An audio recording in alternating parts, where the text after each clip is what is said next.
Well, hello, my name is Matthew Coyle. I am a member of Team Coyle at Compass. We are local real estate agents working in Massachusetts, helping people buy and sell real estate, primarily in the Metro West region of Massachusetts. I'm here with my partner, Ying Coyle. Ying, say hello.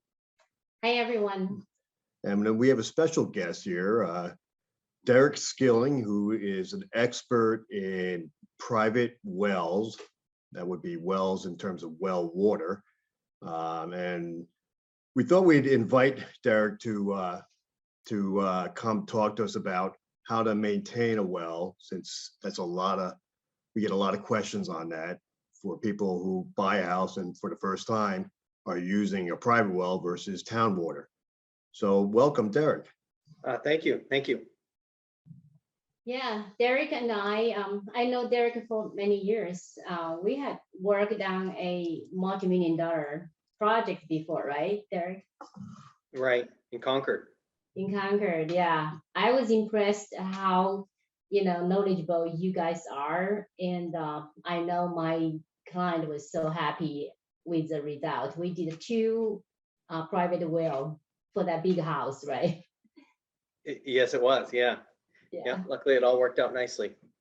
Yeah, it was. Yeah, I think they're still enjoying everything there.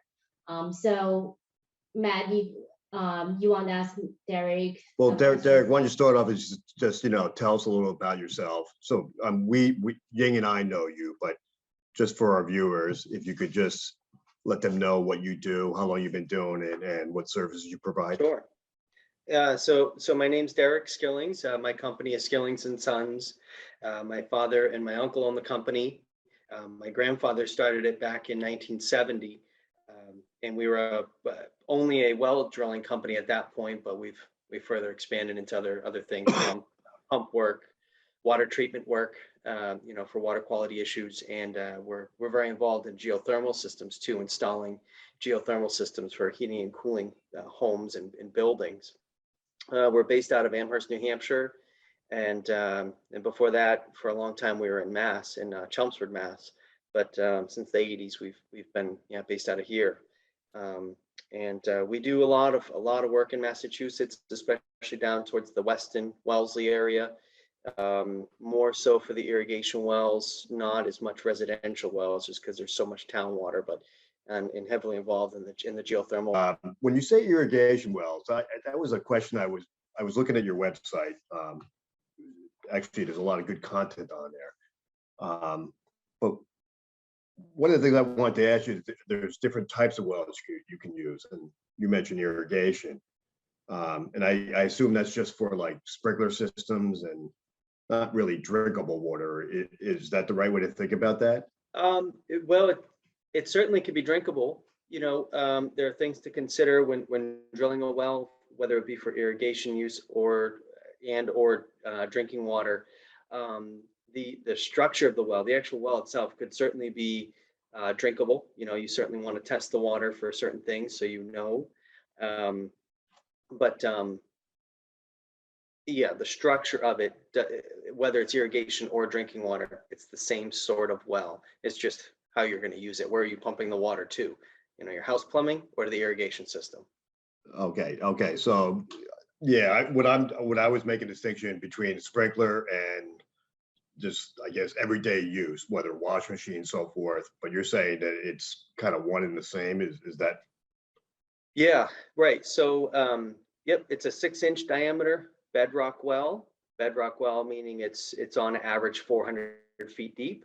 You pump the water out of the well, whether it's irrigation or house use, showering, dishwashing. It's the same equipment, same well, just where you're pumping the water to. Okay. So we've lived in a house for 5 years, and we have a private well. And one of the questions I've probably asked myself every year is, what should I be doing? And I can tell you honestly, I haven't done anything with my private well. It's probably not the right answer for all the common sense reasons, because I don't know if it's safe or not safe. I'm sure it waters my lawn and it does my laundry and all, I can take showers with it. But I don't know if it's healthy water or not. What would you recommend to the average homeowner who has a private well, like a schedule of maintenance or testing to perform on it? Yeah, so what would I recommend for water quality testing? For the first time testing the water, I would do a quite a bit more substantial test. And then depending on if there are any parameters there that exceed the limits or anything that would be of a concern to you, then that will help guide you on how often should you test the water. So if there are no issues with, say, bacteria or nitrates or arsenic or radon in the water, there's a whole other bunch of stuff too. If the water's pretty nice and clean, no concerns, then maybe just a once a year test for bacteria and nitrates. If there Okay. are certain parameters, then you can say, okay, well, let's test that other stuff yearly as well. So you know. So for someone like me who hasn't done any testing whatsoever, what would you recommend? What type of testing would you recommend I do for my well as a first time, I guess, as first time Baseline. maintenance? Yeah, yeah. So a common one we like to do is we call it a comprehensive water quality test, plus say gross alpha.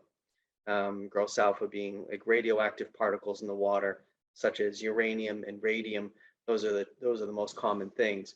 But to point out some certain parameters or contaminants to test for, bacteria, nitrates, bacteria and nitrates, arsenic, radon, nitrites, gross alpha. Those are some of the big, some of the ones to do. There are other things such as VOCs, or it's also called volatile organic chemicals. Usually people don't have stuff like that in their water, but if you're in an area where it could be, you just want to know that there's no sort of contamination from solvents or industrial activity. Testing that is also could be a good idea. Yeah, I would imagine, maybe I'm wrong about this, is when you say when terms like arsenic, people are like, oh my God, I have arsenic in my water. But I would imagine that's more rare than common. But what has your been experience? Well, so we don't just work on bedrock wells, but those are the types of wells we put in our bedrock wells, where the water's coming from the granite or whatever sort of bedrock it is in your area. But arsenic can certainly be there. So you definitely do want to test for it to know whether it's there or not, and then treat it or not. It depends on the type of well. Like if you have a shallow well, which is kind of a general term, but also could be called a dug well or a point well or wash well, arsenic really shouldn't be there because really it's only in the bedrock. But Are yeah, most wells, Derek, sorry for interrupting, is most wells in Massachusetts in bedrock? Because I look at my terrain and my property and there's nothing but rocks. So I think the topography of Massachusetts is more rocky than other areas. Is that am I right in saying that, or is that too simplistic? you're right. There are more bedrock wells out there than not. Certainly, like if I were to put a guesstimate at it, 80%, maybe slightly more of that, 80% of the wells in Massachusetts are bedrock wells, especially for drinking water. A lot of towns don't like to see that there's a shallow well that's providing water to the house, even though in theory that could be just fine. You still got to test the water and know, but you know, And you say the average well is about 400 feet deep. Is that about right? yes, yep. And it Uh, can vary. Yeah, yeah, no, obviously, if you got to go where the water is, and maybe the water's not at 400 feet, or maybe it's deeper. So, right. but that can get pretty expensive, though. I'd imagine to dig for a well. It can be. The equipment to drill the well is quite expensive. Um, Is it like a so jack? Is it like a jackhammer that pushes that pipe down? Is that is that how it works? kinda, yeah. You are grinding up the rock, pulverizing it, grinding it up It's a pretty violent action when you see it. Okay. But yeah, wells can be they're not very common, but you could have a well that's 100 feet deep that yields a ton of water, and you don't need to go any further. But that's very rare, I would say. All the way up to 1,000 feet, 1,500 feet could be the depth of a well. Right, right. What is just so people have some context? What would a well 400 feet? What would that cost? I guess to drill. And I'm not talking about equipment and other things, but just what would it cost to drill? Because I imagine buying the parts is separate from that process. Right. Yeah. So the actual operation of drilling the well versus all the equipment to make Like it the pump functional. and all that. Yeah, yeah. Yeah. Well, you could be about, seven, for a 400-foot well, say six to $8 grand. Yeah. Okay. Okay. There's certain things that you don't know. There's some variables there for the beginning part of the drilling of the well, but that could be your rough. Yeah. No, I understood. It could vary. Gotcha. I gotcha. And then there's always the uncertainty that 400 is not deep enough. Maybe you strike gold and it's below or it's less than 400, but it's So Derek, Go ahead. in Massachusetts, if you want drill a well, do you need a special permit, or what, is there going to be a non-thing process who you talk to and to get the permit if you need one? Yep. Most towns do require a permit. So for drinking water, there are only 2 towns in Massachusetts I know that don't require you to put a permit in for drinking water. Please don't say my town. Yeah. Yeah. Yeah, but irrigation wells, it's somewhat like 50-50 whether they require you to get a permit or not. Wellesley does, Brookline, Mass doesn't. So for example, just 2 towns. Yeah. Right. Okay. So what are some of the common problems? And I was looking on your website, and this actually plays it out pretty decently, but maybe we could talk about some of the common problems you see from well water, private well water. Ooh, that's pretty open-ended. Yeah. Okay. Okay. So let's see. What do we want to talk about? The quality part or the yield of a well part? Well, why don't we talk about some of the things? I'll give you 2 ones that struck me because I've seen it before. Is the staining, this blue and green staining of fixture. Sure. I've seen that, and I'd imagine that's pretty common. So it can be. Yep. So that most of the time, if it's a water quality issue, being from the well, it's low pH water, or the water is corrosive, right? The pH of the water, the acidity is low, right? You've got that 0 to 14 scale of the acidity of the water, and pH of 7 is perfectly neutral. So you have if you have acidic water, it's going to be on the lower, it's going to be below that 7.0. When you have corrosive water, and you have that blue-green staining, whatever the water's in contact with, it's going to be wanting to leach things into it, right? Water is wants to dissolve everything into it ultimately. So the blue-green is from the copper.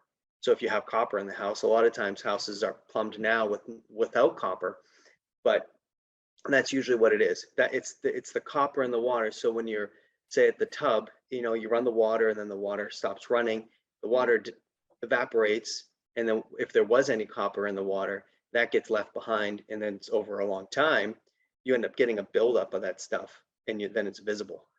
yeah, Just like the Statue of Liberty, right? yeah, yeah. No, okay, no, that makes sense. I thought naively that it might have to do something with the plumber's putty, because there's 2 types. I think there's ones that there's if I'm saying this wrong, I apologize. Colorless or stuff, or stainless versus stain. It stains, but it sounds like it's more a problem what you're describing. It comes from the well, and that's around the fixtures. Okay.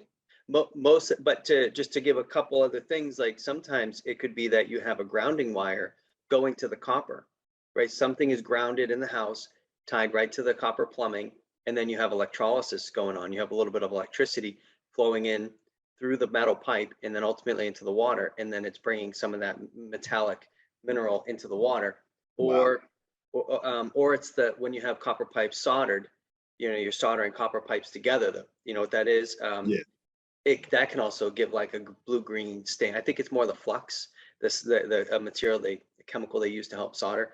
right. That's on the outside of the pipes, but you could see that.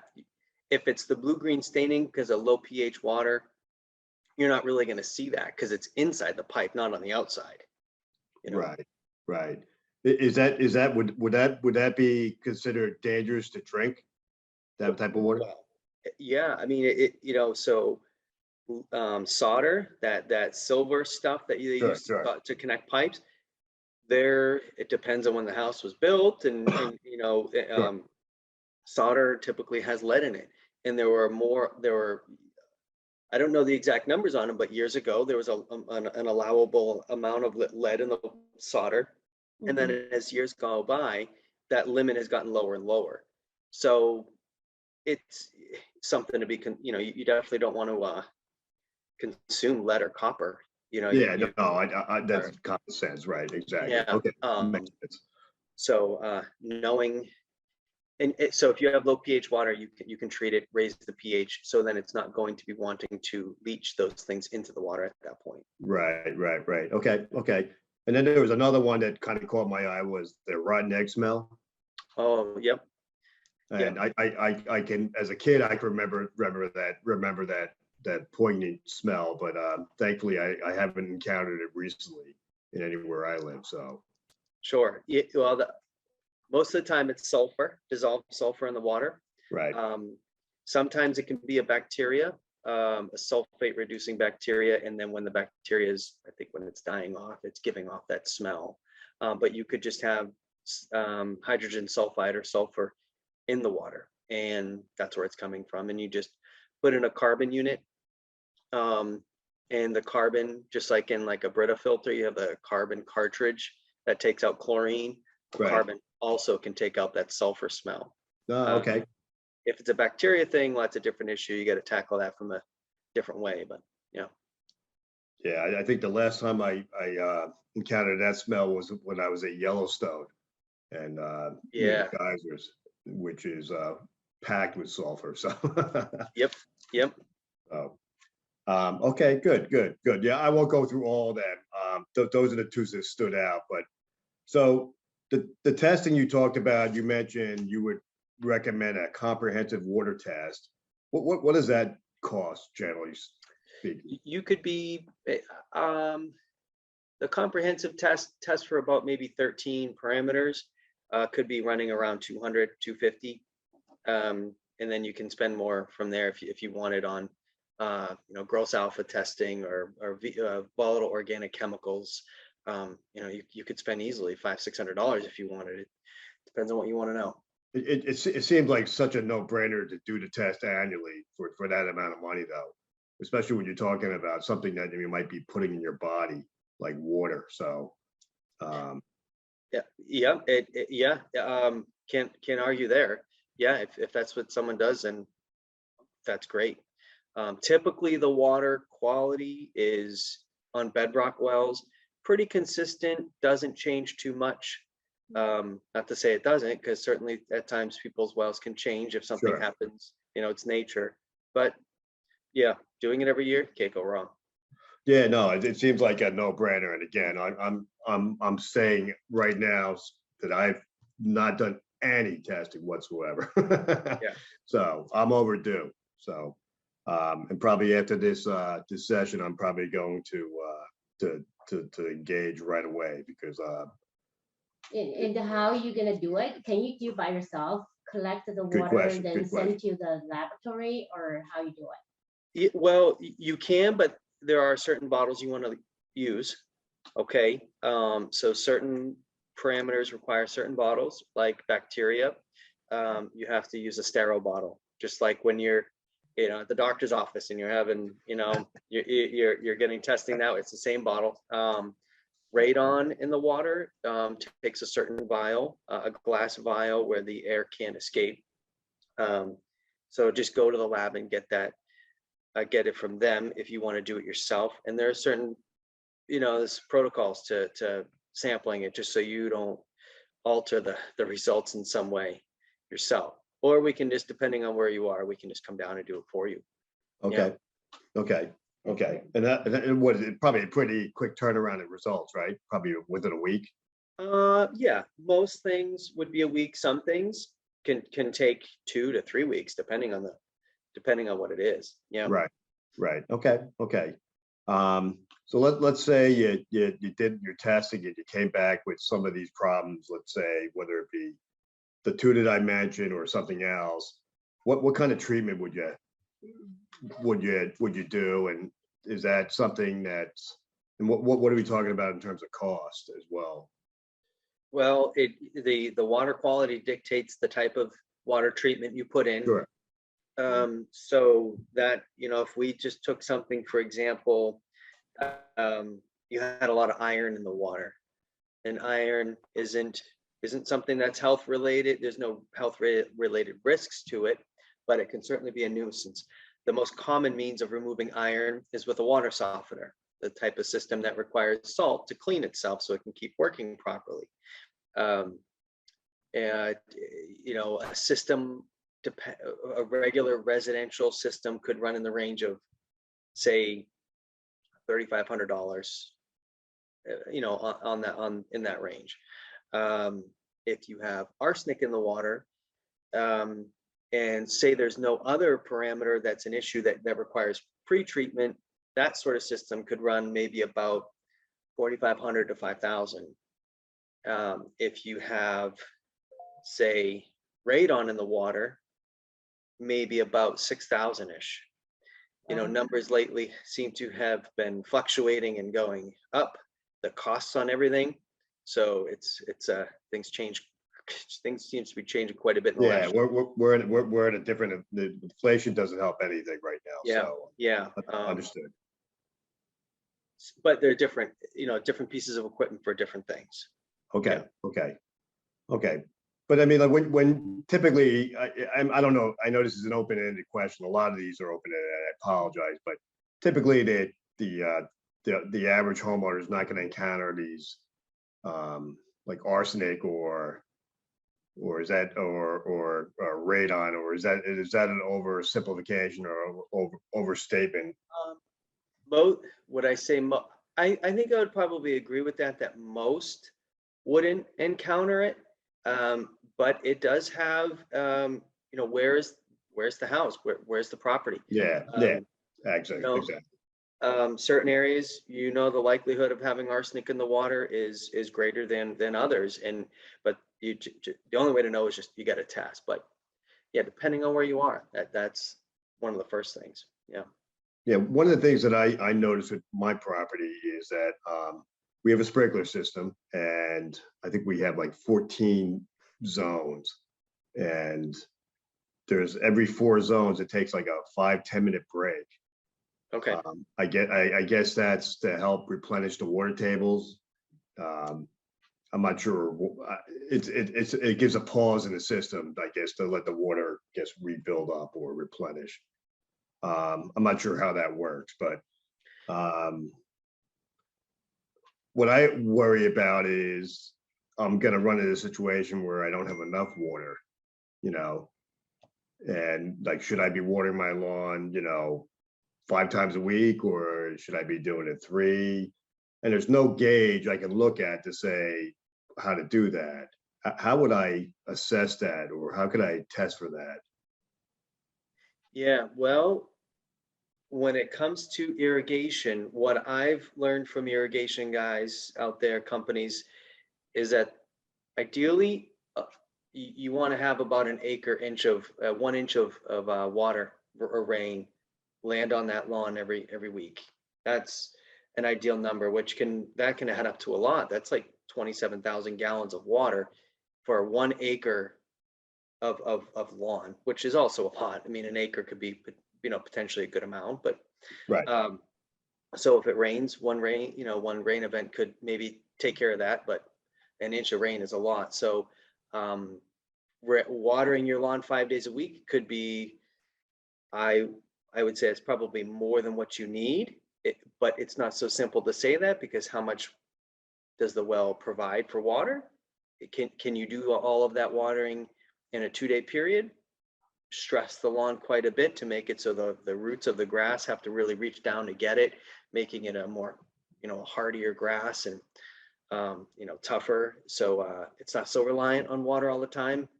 But the yield of the well is important. It definitely is. And with you mentioned like a 10-minute break in between some of the zones. Not quite sure why you would have that. Sometimes it's a very good idea to have that, but 10 minutes really isn't that much when you think about how much water can enter a well in a 10-minute period. And I wouldn't think it would be a lot. I mean, No, so say it's to make it easy numbers. If your well yields 10 gallons a minute, well, that means in a 10-minute period, 100 gallons of water is going to enter the well, right? That's only about that's only filling a well up by about maybe 50 feet. right. That may not really be that much. If it's a very low yielding well, I could see where you would need to have breaks built in between the zones. That could be about maybe an hour to 2 or 3 or 5 hours, Right. to really have it be enough where the well can fill up enough. Right. When it comes to irrigation wells, in general, you just really want it to yield the amount of water that you're going to be pumping out of the well. Right. So that would be on average like 10 gallons a minute, ideally, is what you want the well to at least make. Right. Because that's how much you're going to pump out of it. Right. So yeah, no, this is the way this is, this was from the former owner, the sprinkler system, and I never touched it, but that's the way it was set up. And I just, you don't ask these questions upon buying a house. You don't go to me to do the sprinkler system. Oh, why is the settings on this? No, right, yeah, a little too. That's too precise, right? Exactly. Yeah. So you see the way it's set up, and you're like, why do you have pauses here? And yeah. It just the only thing I could think of is maybe to, let the well replenish, but I had the same reaction you just described. That it doesn't really make a lot of sense to me, 5 minutes, how much water am I going to replenish in 5 minutes or whatever it was? So Right. Regarding that, so how you can tell the flow of the well is healthy, or how often you need to test that? Yeah, so what we're talking about is basically doing a well evaluation. right. So just like you have your septic system evaluated, a buyer's looking at buying a house, they want to check the septic along with other things. A lot of people do that for wells. I doubt many people do it for irrigation only wells, but I have no reason you can't. But if you have a well for your house for drinking water and everything else, you do a well evaluation, and that is flow testing the well. Find out what is it yielding. Ideally, we want to find out what it's yielding. That's the goal. We almost always do, but sometimes the well makes so much water that you can't actually get the exact number because the pump isn't even strong enough to maximize how much the well can provide. Well, that's a nice problem to have, though. Oh yeah.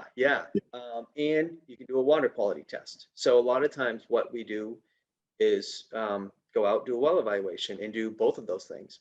And at the same time, we're seeing the equipment down in the basement, and we can kind of get tell people okay, this equipment looks like it's in pretty good shape.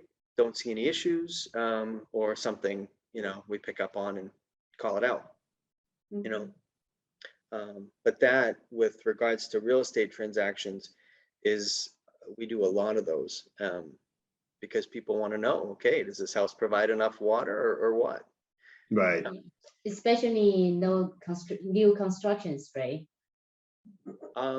Well, yeah, I mean, new construction, a new well, we are going to know that information when all the work is taking place. But yeah, I mean, that, when you talk about new construction, the town is very much involved in that, right? And right, exactly. You can't, in most towns in Mass, like, you can't get a building permit without getting the well drilled first and having it be approved. That's true. So Derek, on the well evaluation, what would that cost for, let's say, an outfit like yourself to come out and to evaluate the veracity of the water coming out of the Yeah. ground, the I yield? think about 500-ish. I mean, if it's a little farther away from our shop, then it might be a little bit more or a little bit less. Gotcha, You know. gotcha. Okay. Yeah, the price of gas has gone up, hasn't it? Oh yeah, yeah. I mean, yep. That's the way inflation works. It filters through all goods and services. Okay, so okay, good. So I guess the last set of questions I'm looking at here is things to avoid. And you and I talked briefly about this yesterday, and I'm thinking more about pesticides, weed killers, fertilizers, the normal things that homeowners do to keep their lawn or their property looking nice. And we take for granted, when you have town water, you think nothing of it. But when I'm thinking about putting a fertilizer or that pesticide or the weed killer on my lawn, and I'm thinking, hey, I also drink water from the well in the ground here, maybe I should think twice about that. It is, yeah. It's a that's kind of a tough one because it's not good. Like Roundup, that's not. I mean, we all know that that's not good for you to even touch, right? So thinking about having using that routinely, could that be something that could make its way down into the water source? Maybe. I would say it would take a long time of repeated use to do something like that. I mean, you can't know unless you actually test the water. But the soil type has a big impact on what stuff lands on the ground and how far can it leach down into the ground before getting filtered out naturally by the soil, and then ultimately not being able to get to the water source. So it's using certain things around your wellhead is I would not be looking to do that. Yeah. Like with fertilizer. Derek, sorry for interrupting. How far away you think is too close to the cap or the head? The wellhead, right? Yeah. Well, I could tell you that with public water systems, public water supply wells, right, that are going to supply hundreds of people.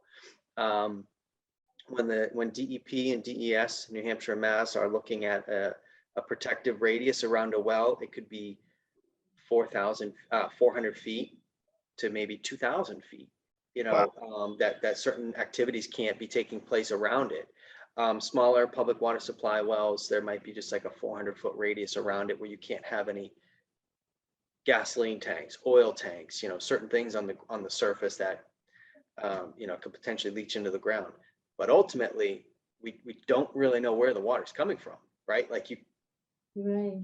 you can't, I mean, without massive testing and by engineers and doing studies, you're not really going to know where the water's coming from. So it's pretty hard to say, like somebody's property, in theory, you could be putting some chemical on the ground, 100 feet away from the well, and could it ultimately make its way back to the well? Maybe. I would say not just on a one time or, once a year sort of thing. I doubt it. I wouldn't be dumping things at the wellhead within 5 or 10 feet of it, or even, Right. because you don't know, say it's an old house from the 60s or older. What is the structure of the well? Is it in good shape? Is it, Right. the integrity good? Or is there a way for maybe water to enter the well just 20 feet below the surface because over a long period of time, something might have happened underground where a fracture's opened up, and you look down, you can see a little water 20 feet below the surface getting into the well. Well, then, if something on the surface is being dumped on the ground, well, all it has to go through is 20 feet of earth to then make its way into your well. Whereas if you could know that the water source for your well is coming from 350 feet below the surface, well then, okay, there's 350 feet of earth that that water has to go through to get to your well. The chemistry is going to change for sure.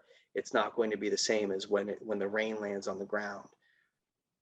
So, yeah, it's really a case by Tough case question thing. to answer. I know that, but it's something I always thought about. You know, when I first moved, I'm spraying a Roundup, and I'm like, now I'm like, nah, I don't think I should be doing that. So, Yeah. Well, I could tell you with bacteria, right? So say someone has bacteria in their water and they can't get rid of it. They chlorinate the well with bleach, try to kill it, because that's what you do is you use chlorine, and it goes away, but then it keeps coming back periodically. It just keeps coming back, and we end up doing work to try to, we lower a camera into the well and try to see if there are any fractures, any water coming into the well that could be suspect.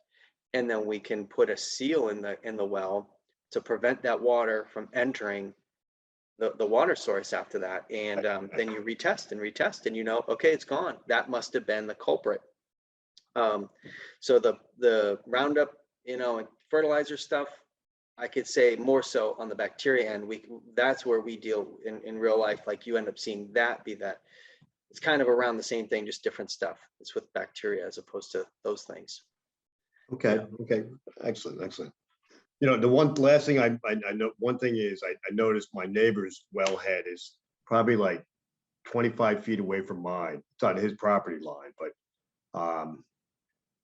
you know, I wonder, you know, you had this vision in your head that you had this well that dedicated to you, but you might both be taking from the same well, which I guess is conceivable since the under the earth has no boundaries, you know.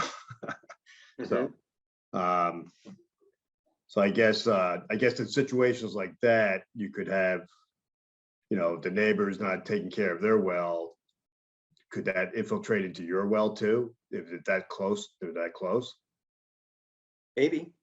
Yeah. What you're thinking is exactly right. Like there could be no issue at all. You both, you know, two wells 25 feet apart.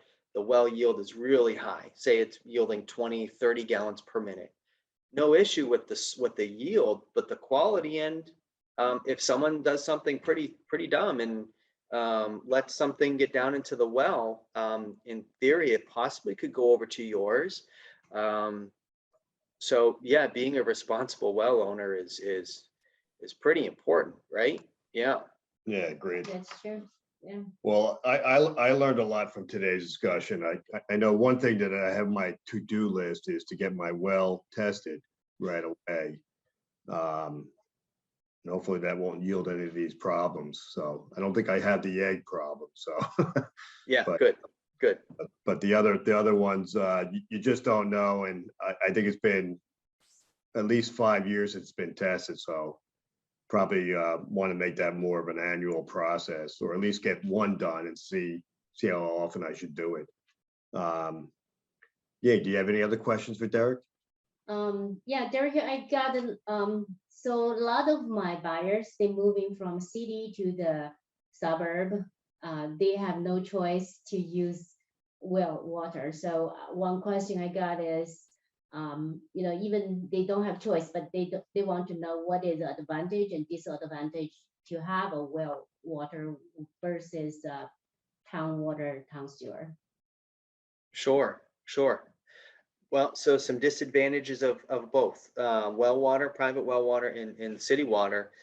If you have your own well, then you are in complete control of your water source, not in control of what the well can provide or what the quality of the water is coming out of the ground necessarily, but it's your responsibility to manage it. Whether the pump in the well at some point is going to stop working, just like any mechanical thing in your house. So you'll have to replace it. You know, so the cost of all that is obviously the homeowner's responsibility. Whereas the city water, you just pay a quarterly fee or a, you know, twice a year fee, however the town handles it. But you're not subjected to the town or city saying you can't water your lawn now. You know, there's a ban, no watering, or you can only water 1 day a week. You know, you with your own well, you can use it however much you want. I mean, there's still the, you know, the idea of the responsibility of it, and using it wisely. But that's one of the big advantages about private wells is you can use it how you want. And yeah, you have that independence. But for people that are in the city though, and they don't want to deal with that, well then they don't, that's great. They don't have to. The city works on, they take care of the water treatment, you know, because no matter what, wherever the water's coming from, it's going to be treated, and the city takes care of that, and you just pay them for it, you know. So just like city sewer, right? If you just pay them the sewer bill every month or quarter, whatever it is, and you don't have to deal with it. You don't have to have your septic system pumped or replaced one day if it fails. Right, right. So there's definitely advantages, disadvantages to both. But I would definitely say there's more advantages to a well as opposed to disadvantages. It's just who takes the responsibility of cleaning the water and providing it. Is it your property or is it the city? Yeah. Sure. Right. Yeah, or you pay for the city to do it. Yeah, Right. I would agree with you. I'm a fan of the private well, but I think you have to exercise responsibility in maintaining it, which regrettably I haven't done that, but heretofore I will change my ways. Yeah. Okay. Any questions? I'm always happy to help. I mean, I'm talking about this stuff all day, every day, it seems like, you know, so yeah. No, Yeah, great. No, we I'm- really appreciate your time. And I'm yeah, also gonna put your information, people can contact you. Yep. yeah, so we'll include below a link to Derek's information if you want to contact him about his services and have him come do a visit to your house. That's fine. We'll provide all that information. Yep, absolutely. Great. Okay. Well, sounds listen, great. this has been very educational. I learned a ton, and we thank you very much. Yeah, absolutely, guys. Thank Okay. you, Derek. Have a great Okay. day, Good guys. luck. All right, you too. Bye-bye.